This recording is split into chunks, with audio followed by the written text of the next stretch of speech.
Okey bang, Assalamualaikum warahmatullahi wabarakatuh. So kita bersama dengan Abang Hashim Urut. Bang, okey abang buat urutan ni di sekitar Johor Bahru ni. So abang tentu sekali ada banyaklah pelanggan yang datang jumpa abang dan sebagainya kan. So sama ada abang pergi ke rumah pelanggan ataupun pelanggan datang menemui abang di rumah. So kedua-duanya servis tu abang lakukan. Cuma apa yang saya nak tanya dengan abang ni, bagaimana kita tahu abang punya servis tu terbahagi kepada tiga lah. Maksud dia kiropraktik, bekam dan juga urutan, dan juga abang juga ada buat reneman kaki. So bukan tiga lah, lebih daripada tiga lah. So bagaimana abang menggayakan ataupun mengenakan cara-cara tersebut tu kepada pelanggan-pelanggan ataupun pesakit-pesakit yang datang menemui abang untuk urutan dan sebagainya. Boleh jelaskan sikit bang? Okey, baik. Waalaikumsalam warahmatullahi wabarakatuh. Pak Su, okey. Dia sebenarnya begini. Saya ingin memperjelaskan. Ada yang sebagian daripada pelanggan saya, dia agak keliru dengan apa yang kadang saya jelaskan dalam setiap kali saya berwasap dengan pelanggan. Dia begini. Saya sebenarnya menggabungkan tiga kaedah urutan, tiga kaedah servis yang saya persembahkan kepada pelanggan dalam satu masa. Saya mulakan kaedah urutan saya ni, perkhidmatan urutan saya ni. Saya akan mulakan dengan cara memperbetulkan sendi, iaitu ataupun dipanggil chiropractic. Kenapa saya buat begitu? Kerana segala masalah yang yang dihadapi oleh setiap pelanggan itu, sama ada sakit di bahagian tengkuk, sakit di bahagian bahu, sakit di bahagian pinggang ataupun kaki, dia sebenarnya berpunca daripada bahu dan kepala ataupun leher. Iaitu dipanggil frozen shoulder, ataupun dalam bahasa yang mudah dipahami dipanggil iaitu keradangan otot. Bagaimanakah benda ini berlaku pada diri seseorang? Benda ini berlaku apabila seseorang itu melakukan sesuatu kerja yang agak ekstrim, dengan terutama pada bahagian tangan. Bila pada bahagian tangan tu kita melakukan satu pergerakan yang agak ekstrim, dia akan menyebabkan pada bahagian bahu kita ni, kalau kita lihat pada gambar rajah tulang, sebab tu bila saya beri penjelasan, saya akan bersertakan dengan gambar. Saya akan WhatsApp pada pelanggan saya tu gambar keadaan bagaimana gambaran keadaan masalah yang dihadapi. Di mana saya akan sertakan dengan gambar. Di situ menunjukkan bahagian bahu yang sakit tu seolah-olah dia terlepas daripada kedudukan bahu kita yang sebenarnya. Keluar daripada tempat asal dia lah. Keluar daripada tempat asalnya. Jadi rawatan yang biasanya setengah pelanggan ni, bila dia mengalami masalah ni, dia sebenarnya fokus, ini bahu aku ni dah bermasalah, jadi aku perlu dapatkan urutan. Jadi kepahaman setiap pelanggan tu biasanya dengan kaedah rawatan urutan tu boleh menyelesaikan masalahnya. Di sini saya nak fahamkan, bukan saya nak mengatakan urutan itu tidak bagus. Jadi urutan itu boleh, tetapi biasanya setiap pelanggan ada mengalami pengalaman yang sebegini. Dia pergi berurut dengan harapan sakit yang dialami itu, masalah yang dapat itu selesai. Tapi malangnya bila dia balik rumah serta dia buat urutan tu, kelegaan pada tubuh badan seseorang tu hanya seketika. Mungkin sehari, mungkin 2-3 hari, tetapi bila dia melakukan kerja dia, rutin harian dia tu, benda tu sakit semula. Ini adalah sebabkan saya tak nafikan setiap pengamat urutan ni dia faham bila kita mengatakan kita ada saraf tersepit ataupun ketegangan otot, dia faham. Tapi kefahaman setengah-setengah, sebahagian daripada pengamat urutan ni dia berfikiran dengan cara urutan tu akan menyelesaikan masalah. Sebenarnya tidak. Maknanya benda perkara tu tidak berapa tepat. Jadi untuk menyelesaikan masalah tu, jadi kita perlu satu teknik yang dipanggil chiropractic. Chiropractic ni maknanya kita memperbetulkan setiap sendi. Ada setengahnya pengamal chiropractic ni dia hanya bahagian tertentu yang dibetulkan. Dia tak pergi menyeluruh. Macam saya, biasa bila saya mencadankan kepada pelanggan saya cadangkan, okey, urutan saya ini dimulakan dengan chiropraktik, iaitu diperbetulkan setiap sendi dalam tubuh badan kita. Okey, bila bahu kita dah sakit, dah menghadapi masalah, tangan nak angkat pun tidak boleh. Jadi percayalah, benda tu dia akan melarat ke sebahagian lagi anggota tubuh kita, iaitu di bahagian pinggul. Di mana sakitnya itu akan ketara pada bahagian pinggang. Masalah yang sebenarnya adalah terletak di bahagian pinggul. Kemudian salah satu puncanya lagi, tuan akan dapat mengetahui perkara tersebut. Nanti tuan boleh lihat kepada video yang telah ada rakaman video yang saya telah diolahkan. Tuan-puan boleh refer kepada rakaman video tu. Di situ di mana saya tunjukkan di mana puncanya, iaitu dengan cara tuan dan puan baring di atas lantai secara menegak, lurus, baring di atas lantai. Kemudian lihat pada hujung kaki. Jika andainya hujung kaki tuan dan puan tu, sama ada kiri dan kanan tu, kedudukannya tidak sedari. Ada salah satu tu kedudukannya nampak seolah dia macam pendek sebelah. Itulah salah satu punca dan asbabnya kenapa dan mengapa tuan-puan bila duduk bersila tidak selesa. Bila puan berdiri pun tak ada, maksudnya kalau dah kritikal sangat, bila tuan-puan berdiri pun kerana berasa tidak selesa. Berdiri lamanya, kadang-kadang pinggang sebelah kiri atau kanan akan berasa teramat sakit. Kaki panjang sebelah tu. Ya, itu maksudnya kaki ni, kedudukan kaki tu dah tak normal. Dia pendek sebelah. Jadi kaedah ni dia perlu di realignment balik ataupun perlu diperbetulkan untuk kaki itu. Body alignment Body alignment tu perlu, sangat perlu. Jadi selepas selesai saya buat terapi secara chiropraktik, dah selesai dan pesakit tersebut dia boleh, kalau awal ni dia tak boleh duduk, dia tak boleh bersila lama, dia tak boleh tunduk kan, dan bila berjalan sakit, bila keadaan masalah tu dah selesai, kemudian saya akan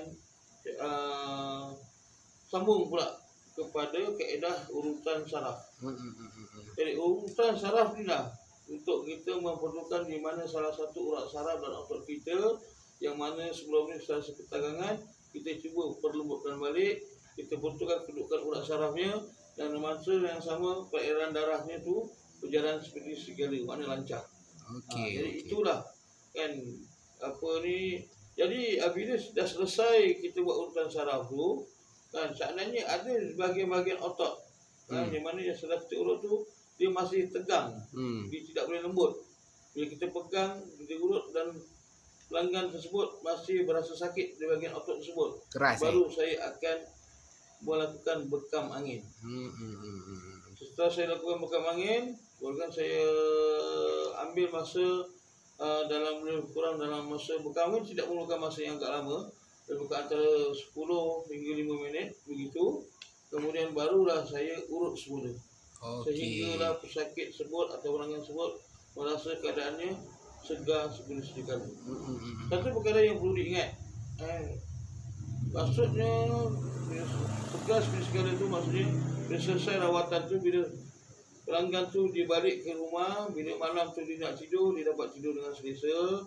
Dan yang paling terutama, bila keadaannya bila dia bangun pagi pada esok harinya, maka dia akan merasa sakitnya berkurangan, pergerakannya seperti biasa, dan tubuh badannya berasa keadaan selesa, dan sakitnya tu kerana dah beransur-ansur pulih. Tetapi perlu diingat, dalam masa tempoh sebulan kan, kalau misalnya kata dia melakukan lagi keadaan yang terlalu ekstrim pada setiap tubuh badannya, mana pergerakan yang agak ekstrim, tak mustahil benda ni akan berulang balik. Jadi kaedah nak buat rawatan ni, chiropraktik dan urutan dan berbekam ni, kalau bagi dia bergantung kepada faktor usia seseorang. Bagi seseorang yang usia masih muda remaja, masih dalam umur dalam 20 hingga 30-an, itu cukup sekadar kata orang tu 2 bulan, 3 bulan sekali. Tetapi bagi orang yang berusia 40, 50-an ke atas, sebaiknya kerana bila dapat kita kesan keadaan bahu kita tu dah sakit ataupun kaki kita dah pendek sebelah, perlu dibuat dengan seberapa segera. Jangan tunggu sampai keadaan tangan tu langsung tidak boleh diangkat, dan pinggang tu dan keadaan tu bila nak berjalan pun dah langsung terpaksa menggunakan bantuan lain seperti tongkat dan sebagainya, baru kita nak buat. Itu akan menyebabkan bukan maksud tak boleh dirawat. Boleh dirawat, tapi masalahnya bila dirawat, pesakit itu akan mengalami Sakit sangat. Jadi di situ juga betul kaedah urutan saya ni, urutan saraf dan kiropraktik saya ni, saya lebih kepada kaedah kata orang tu dan kaedah yang lebih yang dipanggil membelai. Membelai dengan kaedah dengan kelembutan. Kurang sakit lah. Kurang sakit.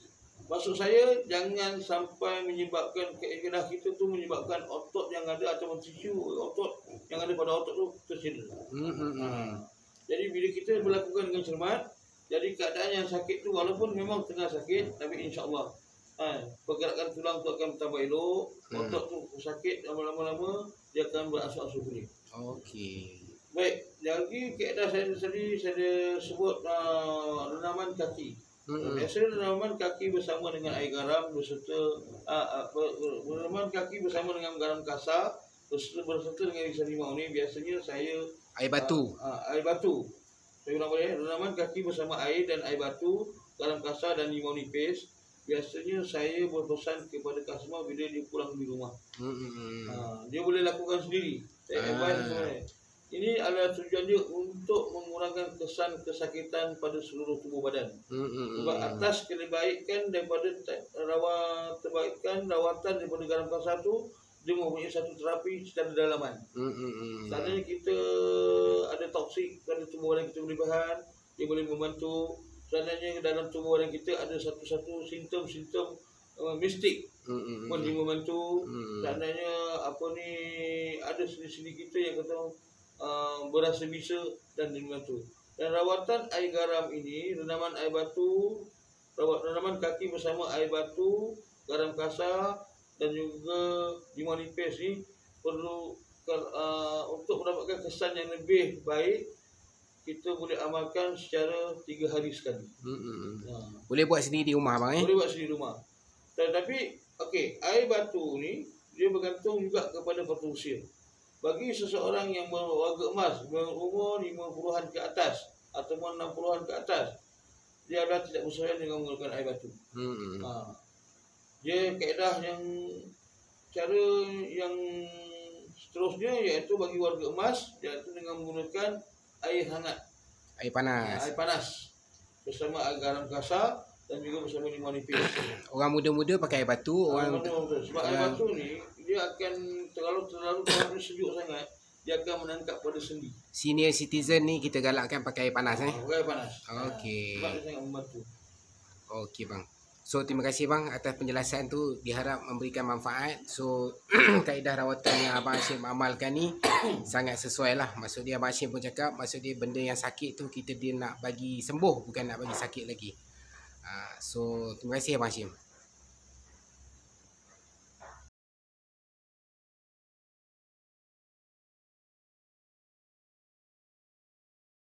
So hari ni Pak Su datang ke tempat Abang Hashim Urut di alamat 47 Jalan Bakti 37 Taman Mutiara Rini.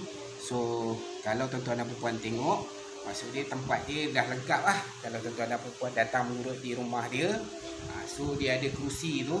Okay, kerusi ni kalau kita tengok, orang yang mungkin tak boleh nak duduk dan sebagainya ataupun nak buat rawatan-rawatan tertentu, dia ada disediakan kerusi khas. Dan okay, kalau kita tengok ada katil. Okay, ada katil urutan. So sangat menarik lah tuan-tuan dan puan kalau berurut dengan Hashim Urut ni lengkap. Okay, jadi kalau kursi urut ni dia juga lakukan bekam di sini. So kalau tuan-tuan dan puan ada masalah dan sebagainya, boleh dapatkan servis daripada Hashim Urut. Kalau dia juga menawarkan servis yang mana dia boleh datang ke rumah tuan-tuan dan puan.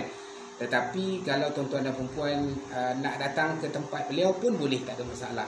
Kita boleh buat appointment lah dengan dia. So kalau kita tengok tempat urutan beliau sangat selesa. Jadi sangat menarik lah kalau tuan-tuan dan puan dapatkan servis daripada beliau, insyaAllah. Assalamualaikum warahmatullahi wabarakatuh. Saya Hashim Urut. Di sini saya nak menjelaskan pada tuan-tuan dan puan berkenaan dengan bekam. Ya, bekam ni ada dua kaedah, iaitu satu bekam darah dan satu bekam angin. Jadi bekam angin tu saya mempraktikkan bekam angin. Jadi untuk bekam darah ni dia bergantung kepada sakit yang tertentu dan dia memerlukan proses yang tertentu. Okey, baik.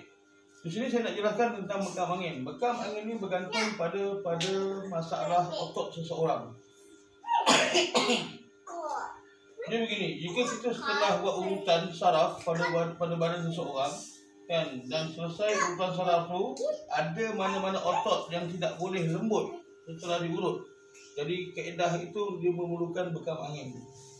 Sebab kata orang lama dulu, kalau otot kita dah keradangan, dah ketegangan, itu maksudnya otot kita sudah masuk angin, jadi perlu dibekam.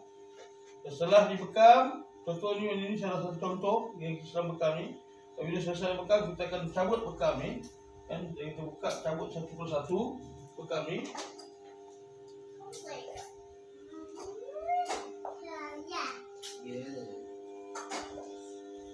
Kemudian kita akan urut. Kita akan urut di mana untuk setiap, kerana bekam angin ni dia tidak mengeluarkan darah.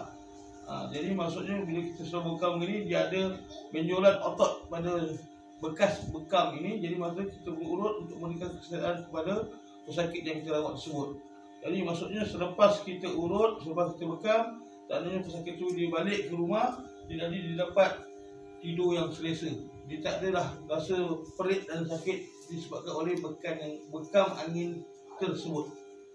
Okey, so kita faham lah. Maksud dia bang, kalau kata bekam ni, kalau kata sekarang ni tengok dekat belakang kan, tapi kalau kata kes patient tu memerlukan kat tempat lain, abang akan buat benda yang sama juga. Benda yang sama juga. Kalau otot dia tak boleh lembut lah. Otot dia tak boleh lembut. So maksud dia tuan-tuan dan perempuan kena faham. Maksud dia bila tuan-tuan dan perempuan datang kepada Cik Hashim ni ataupun Abang Hashim urut ni, tuan-tuan dan perempuan kata nak urut, tetapi dia akan tengok keadaan tubuh kita tu, tubuh pesakit tu macam mana. Adakah dia kadang-kala kita urut, kalau kita terus urut, mungkin masalah yang tuan-tuan dan perempuan hadapi tu tak selesai. Disebabkan mungkin otot tu terlalu keras dan sebagainya. So Abang Hashim akan ikut kesesuaian yang perlu untuk dia betulkan kita punya masalah. Okey, so sekarang ni Abang Hashim dah explain pasal bekam. Lepas ni kita cuba antara servis Abang Hashim lagi adalah chiropraktik. So lepas ni insyaAllah kita akan tengok chiropraktik pula.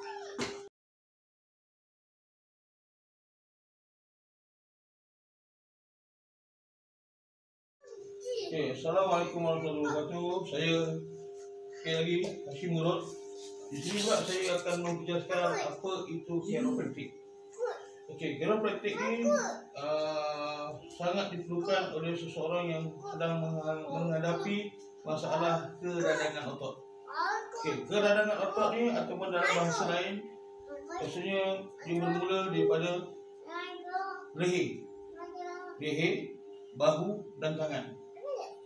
Jadi maksudnya keradangan otot ni kan, dalam bahasa urutan dalam bahasa Inggeris biasanya orang panggil, dikenali sebagai frozen shoulder. Frozen shoulder ni maknanya kalau berlaku, dia bergantung juga pada faktor usia. Bila seorang tu usianya masih muda ataupun di bawah antara belasan tahun hingga ke 20-an kan, ataupun 30-an, tangan ni bila dilurus, bahu ni bila ditekan kan, dia akan merasa sakit. Contohnya adik ni dengan saya ni, ditekan bahu dia sakit. Oh sakit. Sebelah sini pun sama juga. Allah. Kadang-kadang di antara dua, yang sebelah sini terlalu sakit dan sini tidak sakit. Yang kedua, untuk kita kesan apa itu frozen shoulder ataupun keradangan otot di bahagian bahu ni, bila kita pegang kepala ni, kita tarik ke belakang begini kan, dia sakit. Tapi saya ulang balik, sebagaimana yang dikatakan bergantung kepada manusia. Bila usia adik yang muda ni, walaupun bahu ditekan dia sakit, bila kita tarik begini, dia masih boleh menunggak secara normal. Tapi bila orang yang berusia 50-an ke atas ataupun dipanggil warga emas, ada ketikanya bila ditarik begini, lehernya tak boleh tarik ke belakang, sakit kan.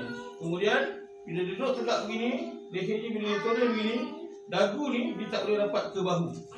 Macam ni lagi sekali, macam ni adik ni masih muda lagi, walaupun sakit bahunya, dia masih bergerakkan dia punya dagu ni ke bahu, rapat. Ataupun istilah lain, masih tak seberapa serius masalah yang dihadapi oleh adik ini. Okey, sebelah sini pun sama juga. Okey, jadi apakah tindakan awal yang perlu apakah rawatan yang sesuai untuk adik ini? Kan ada setengahnya memberapa dengan cara kita letak yoko-yoko ataupun kita letakkan serum plus, dia akan berasa lega. Ataupun dengan kaedah pergi mana-mana pusat urutan atau bagi seseorang tampukkan minyak ni diurut di bahagian ni. Kaedah urutan ataupun tanpa letakkan di serum plus ataupun kita letakkan yoko-yoko untuk menenangkan otot, dia hanya melegakan semata-mata, tapi dia tidak akan merawat masalah tersebut secara berpanjangan. Paling tak ada pun dia boleh tahan dalam sehari. Jadi kaedah yang sebetulnya perlu kita buat adalah kita lakukan memperbetulkan setiap sendi yang bermasalah. Kan? Kerana apa? Problem contoh yang berlaku di leher ini, kalau dibiarkan dalam tempoh masa seminggu, kan dia akan pergi ke belakang. Daripada bahagian belakang pinggul sini. Pinggul sini akan berasa sakit. Dan salah satu otot depan ni dia akan boleh ditekan begini, dia akan rasa sakit. Dengan rasa sakit, ya. Dan menyebabkan perempuan akan bila berjalan atau naik tangga akan merasa dia punya stres pada bahagian pinggang. Especially kalau puan, terutamanya jika puan dan puan menaiki tangga atau menuju anak tangga. Okey, yang kedua, tangan ni bila diluruskan begini, bila diangkat ke belakang ni, kadang-kadang bila orang yang berusia muda bila diangkat ni, dia tangan ni boleh mengangkat melepasi telinga, tetapi dia rasa ketat. Tapi bila warga emas, bila tangan ni diangkat begini, kan, dia tak boleh lepas paras telinga, dia sangkut sini. Bila dipaksa, dia akan berasa sakit.